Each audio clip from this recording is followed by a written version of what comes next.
Thanks, Oliver. Yeah, and I'm going to mention a couple of things that are happening and the way of working for making FHIR-based testable profiles. Does this work? Oops. Yeah, so that was another different title. I was doing a different title for this presentation, but it's the same thing. So we are looking at how do we make and why do we make testable specifications on FHIR. So how can we make things a bit better testable?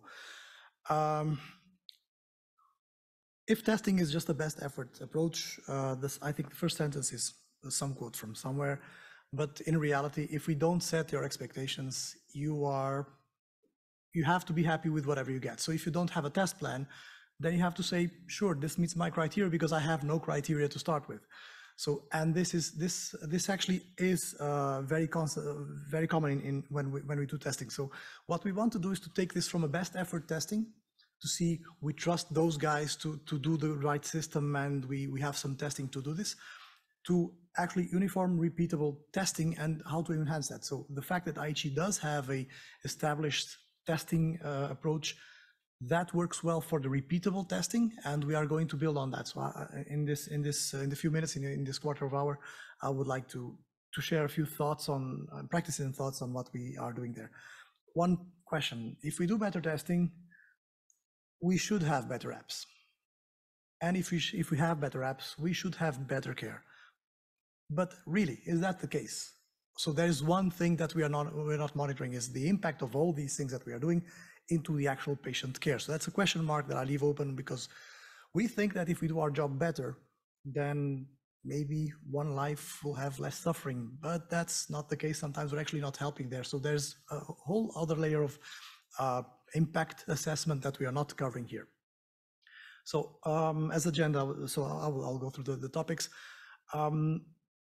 In a summary of the gaps that we'll see, we have testing is part of the IHE process, is built-in part of the IHE process, we know that, and we want to see how we can better embed this within the specifications themselves. Also, how do we build in self-validation? So what Oliver was mentioning now, if we have examples next to our implementation guide in FHIR, that makes us responsible for making that example matching these specifications. So if I say something is mandatory, but if in the example I don't put that element there, then I should be aware of that. So, and all this leads to less human guesswork, less manual labor and reading documents, and mostly it enables a new era of DevOps, real agility. We want things to be tested consistently, but we also want things to be tested rapidly and instantly if we can. So this is the IHE process. Oliver was just presenting it, and I just added two things, which is where we are and where we want to be. So the red thing is where we are now.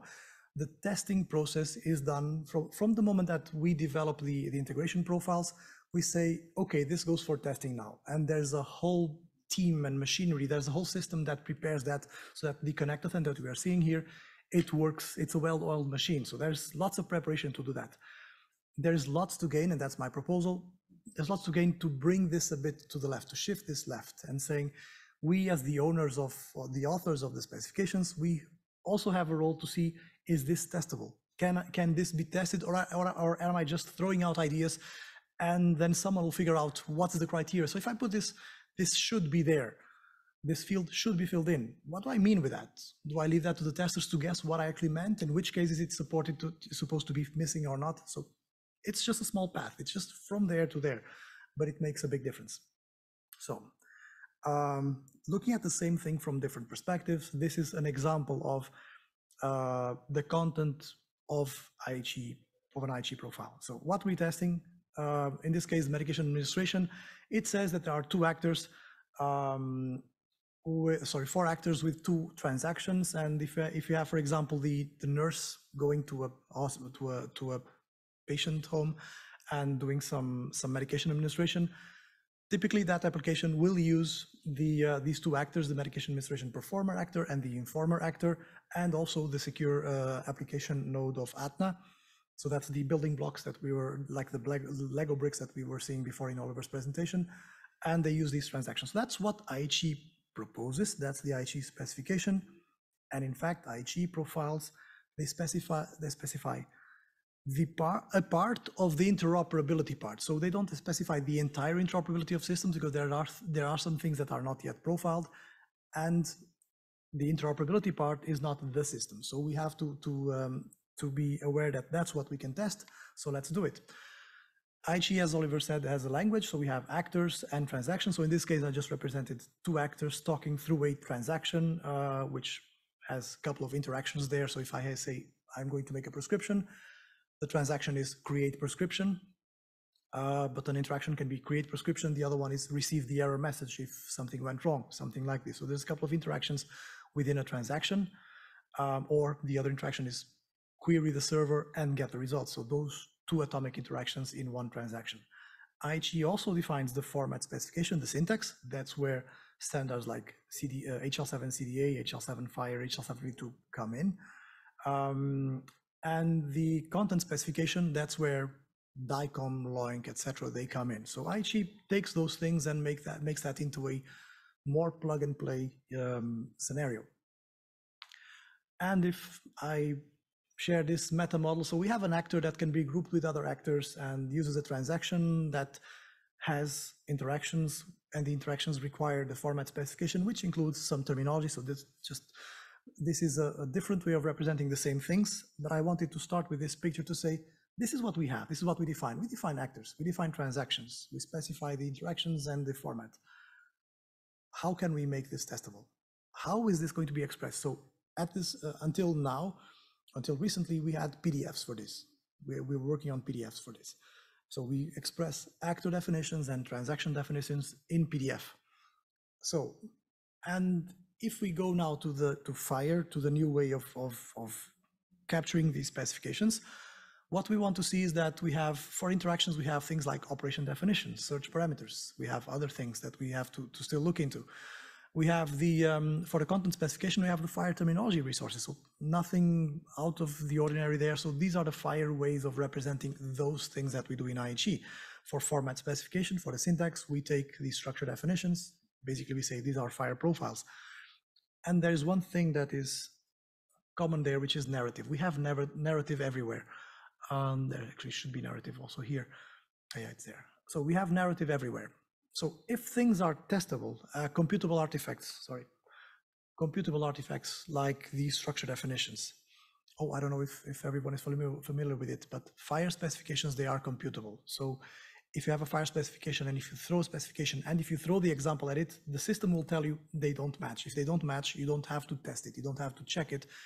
The whole FHIR thing is self-validating and self-testable. That's one of the greatest things, and we want to take advantage of that. That doesn't work for narrative because computers cannot yet read properly technical specifications. So as much as possible, we want to do all these FHIR resources that actually correctly define the interactions and the formats and the content specifications. We can do that. But if there's something narrative, like if the patient is not at home, then you are allowed not to send the ID or whatever. That is not something that a computer can understand. Therefore, it's not something that we can make an automated test for. And that's one of the problems that we have. I mean, challenges. We are doing well, but we could do better. So how does it work from spec to testing? So the red dot over there, the red mapping location that we have there, someone has to read the specifications. Someone has to define the test cases to make it testable. And then we say which test cases, how many, and it's up to the definition of the committee, the authors, and the test team. So there's some negotiation, there's some guesswork, and there's some consensus. And if you do this today, and if you do this in 2 years with different people, you might have a different set of expectations. So it's still human labor. It's not as reproducible as should be. Then we have the run the tests, which we are doing now, and then we have the reporting on the tests, and then feedback, the feedback loop that Oliver mentioned, that goes into the specifications. These are designed by 2 different teams in different moments, and that's one of the issues that we can have. So we have use cases, processes, transactions. We have all these things, so that's why I had the meta model in there. And then the testing tools, the testing team, they go and make test tools around the test plan, and they make the test scripts, and they provide some test data to create it. But those are different teams. So if those are not very well articulated with the authors of the profiles, there might be something that was intended to be like this, but it's not. So that's part of the feedback loop that we have and the guesswork that we also have in this process. I think this is redundant. So what we want to do is to facilitate the alignment between the technical committees and the connectathon people. Give implementers something to get started. So if as an implementer I see this is the IHE profile and here's how we test it, I'm much better off to say here's the IHE profile, and if you want to test it, you wait a few months and then join the next connectathon. That's a different language that we're having in those two cases. So basically, we want to DevOps the whole thing. We want to make sure that things can be easy for developers to start doing. They will never do certification. They will never do those proper testing, but they can start with something. IHE has been moving to FHIR-based specifications because it's the standard that we are looking into, and because it brings all these goodies. It brings self-validating, self-testing. It brings lots of those things that's really important for us. Lots of interest to make things more testable. There's lots of heads turning around testable implementation guides, testing FHIR. There's tooling being developed for better integration, and we expect that authors will be able to create more testable specs soon. So basically, we should be soon in the green dot, in the position that as an author of an implementation guide, of a FHIR implementation guide for IHE, I say this is the FHIR profile, and this is how you test it. If I say this myself, I have to be very sure of what I mean and not leave that guesswork to others.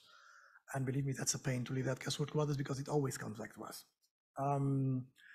So just a very brief view of what we have now. So we have some profiles, actually the same one that Oliver was showing. It has, so there is the profile itself, and then there's one page which is linked here in the menu that says this is the test plan. So we have the profile and say this is how you test it, and here's everything you have to test. You have to test these things, you have to do this and this.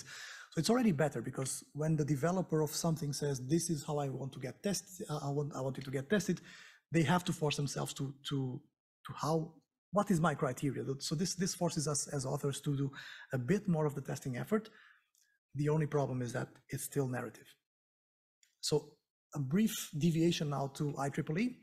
IEEE had many years ago a standard called, a standard named or numbered 1451. That was about transducers, so it's really not to our point, but it was actually an inspiration for some of these things that we're doing, at least for me. Basically, the thing is that if you connect one system to one sensor, you should not calibrate, because the sensor says, I am a light sensor or a temperature sensor, and I go in Celsius or Fahrenheit, and I give this amount of voltage, whatever. If the one of the systems can tell the other, this is who I am, this is what you can do with me, then the other system knows exactly what to do with it. So if we want to do those things, if we want to enable those things, actually, that's pretty much what we have in USB. You plug in the USB thing, you don't say this is a mouse. The whole thing in there says, I'm a mouse. Oh, if you're a mouse, then I'm going to ask you this. So this kind of dialogue that we have between systems, it's because the systems have their own data sheets. So, and if we have, and in FHIR, we have a nice mechanism for that. We have the capability statement. So FHIR, the way of doing FHIR specifications there's a FHIR resource, which is the capability statement. So actually, I can put on a server or on a client a technical file that says, I am a prescribing app. I do this, I do that. I can change prescriptions or I cannot change prescriptions. It's possible to do that. And if we have that, and if you go to the server and say, server, do you support those things? And if the server says, I am a server, I support prescription, but I do not support change, then actually those things can be well together. And if in addition, if you provide some test data for that, then you have things that are much more easily testable. Tested.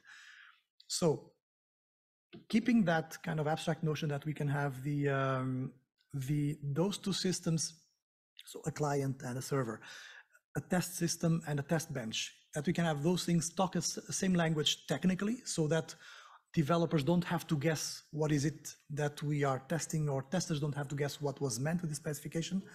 What we want to do is to have testability in the specification. So we want to have, and this is what we are currently working on, the FHIR community, is when you look at a capability statement or any other conformance resources like the ones that Oliver mentioned, that you publish the specification to say this is the capability statement for this actor, and here's how you test it. So basically the idea would be, I hope, that you define something, it doesn't leave the factory without you saying this is how you test it. If you have poor testing, then you have to be happy with whatever you get out of the results. If you have very good testing or very extensive testing, then you are more demanding, meaning that some other things will drop. They will not pass the testing, but the owner of that is the author of the, or are the authors of the profiles, is the committee. And we want to do these things. We want to have testing into the specifications. Why? Because it's computable. We can tell computers, this is my actor, and this is how you test it. So you actually, if you can say to a server, I am a prescription system, I can do this, the server can tell you back, oh really? Let me see if you can do this. I'm going to send you a prescription and you'll send me the outcome. So these things are possible because we can, or from the moment that we can actually have computable specifications in both sides and have them compared one to each other. And this should hopefully answer the question, what makes a good testable implementation guide? And in my view, it's this. And basically what we want to do is to take that whole thing and having some requirements, keeping the narrative, but mostly getting rid of narrative for important things, adding criteria so that we have the test plans and test scripts. Criteria here is just another thing that maybe not will come up. But basically is to say, I will be happy if a prescription placer can do this and can do that. So as an author, if we say this, we are setting criteria, setting the requirements for testing. And if we can say these things, requirement number 1 or criteria number 1 and 2 and 3, if we can list those out, then we can actually say, how many of those criteria does my system meet or not? So the idea is to have computable, self-validation, self-validated and specifications and the data that comes with it to help support the whole process, the whole thing. The rest is a machine reading files and putting files somewhere, as long as there's no one needed in the middle to present that. Just for the more geeks of you and authors of FHIR stuff, the way that this would work is actually there's a test script FHIR resource. So there's actually a resource that says, do this, do that, and if the result is that, pass. If the result is not that, fail. So all these things are coming together. And what you'd have to do, and that's what we added recently, is the scope. So you say, this test is for this artifact, and that test is for that artifact. And if you have those things, then you can see which artifacts have a test plan, which artifacts do not have a test plan, and if something does not have a test plan, then you have a problem. Or then you don't have a problem, but everyone passes the test because they don't have criteria. And this is pretty much the technical foundation for these things. I know I'm reaching the limit of my time, and I think I'm almost done with the slides, or I'm done with the slides, but I cannot say that because it doesn't work. It doesn't move forward. No to the next slide, but I think there's no next slide. Oh, that's it. So good, that I'm good with time. If there is any thoughts, so this is a push. This is taking where we are now and looking at what will we be doing, but that needs feedback, that needs input. So if I missed something, if I've forgotten something, or there's something that's really confusing or really wrong there, not unlikely, then let us know, let me know, and we will entertain that dialogue. But next, I would like to welcome, oh, sorry, if you have a question, it's okay to entertain one question or two. Go ahead. Testing, you're using Gazelle for testing. How is that compliant with FHIR? So Gazelle has, yeah, so Gazelle, I think Alexander can answer that better, but Gazelle has that framework that I was saying.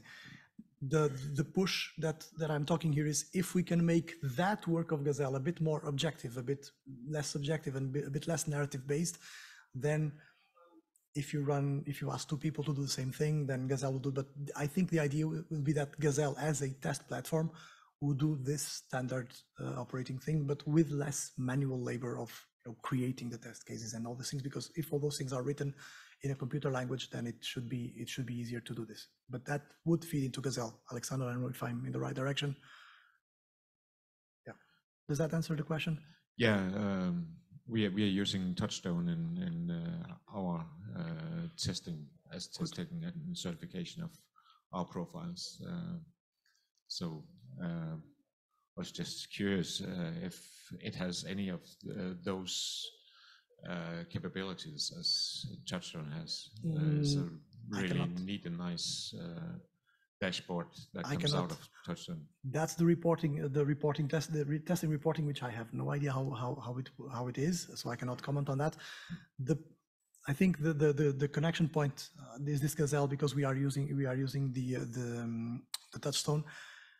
The point here is that if those tools become interoperable themselves, and there's one thing that we should do well in IHE is to do interoperability even between test tooling, then things are easier. So you can actually reuse some of the stuff that you have in your things, or hopefully you can tell your developers, you're going to make a FHIR implementation guide, make the test scripts, because that's what Gazelle, I don't know, that's something that Gazelle can also digest. There's lots of things happening, and these discussions we'll have with the people that are running the test script resource, which is pretty much managed by the same people that are pushing for the Touchstone server. Okay. So I hope that all those tools become interoperable, and this is the plug and play for that. Beautiful. Thank you. So if you're creating so if you are creating the automated tests from basically the documentation of the FHIR, how do you deal with the null flavors and basically the nuances in the data of itself? I mean, you said the example, hey, I'm this server, I do support the prescriptions, and some kind of automated server will send me the prescriptions. How do you really deal with the situation that I will answer you with completely valid FHIR message, which will be completely null flavored according to the specification? So it will not really say anything useful to the receiving server. So there's a point where you cannot just do much, because computers cannot guess much more than that. So if you say null flavor is in the case that the patient gender is not known, then you just fill it, you just put something, you don't put anything there, or you put a null flavor somewhere. If that happens, then you have to have that test case, and computers will not know if that's a correct test case or not, if I'm understanding the question. Right, it is, and it passes the test, but you don't know if that was supposed to be exactly like that or not. Maybe Alexander will be better positioned to answer that one than myself. I don't know. I'm happy to take that or to continue that, but I think you will have more in depth. Right. I think. Yeah. Okay. Is it okay if we hold on to that? No, just no problem. That's a good question. Thank you. So, Alexander.